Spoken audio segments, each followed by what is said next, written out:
இல்லைங்க, இப்போ எங்களை பொறுத்தவரை எங்கள் நிலைப்பாடு, நாங்கள் ஆளுங்கட்சியாக இருக்கும்போது தலைவர் காலத்திலும் சரி, அம்மா காலத்திலும் சரி, எடப்பாடி காலத்திலும் சரி, பொதுவாகவே மக்களுடைய எண்ணத்திற்கு மாறாக, அதாவது மக்களுடைய விருப்பத்துக்கு மாறாக எந்த திட்டமும் கூடாது என்பது எங்கள் நிலைப்பாடு. மக்கள் அங்கே எதிர்க்கிறாங்க.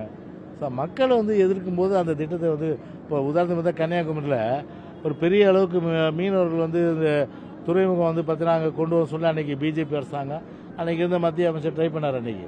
ஆனால் அது வாழ்வாதாரமே போயிடும் மீனவர்களுக்கு. அது உடனே நாங்கள் என்ன பண்ணோம், சட்டமன்றத்திலே சொல்லிட்டோம், இந்த மாதிரி மக்கள் விருப்பப்படாமல் அந்த திட்டம் கொண்டு வர போகிறதில்லைன்னு. அதே மாதிரி மக்களுடைய அந்த விருப்பம் இருக்கணும், மக்களுடைய கருத்தறியணும், எதேச்சதிகாரம் இருக்கக்கூடாது. அதனால் நான் அரசாங்கத்தில் இருக்கேன், உயர்ந்த பதவியில், நான் நினச்சதெல்லாம் சட்டம் சொல்லக்கூடாது. அதில் மக்கள் கருத்தறிந்து மக்கள் எதிர்க்கிறதா விட்டுற வேண்டியது தானே. அதில் எங்களுக்கு அதில் பார்த்தீங்கன்னா பொதுவாக மக்களுடைய அந்த கருத்து தான் எங்களுடைய கருத்து கூட ஒன்று. ரெண்டாவது, அவரை பொறுத்தவரை தாவேக்காவுடைய தலைவர், அவர் போய் பார்த்துருக்காரு, அது ஒரு நல்ல விஷயம்தான். அதுக்கு பதில் சொல்ல வேண்டியது இந்த ஆளும் ஸ்டாலின் மாடல் அரசாங்கம் தான் பதில் சொல்லணும். அது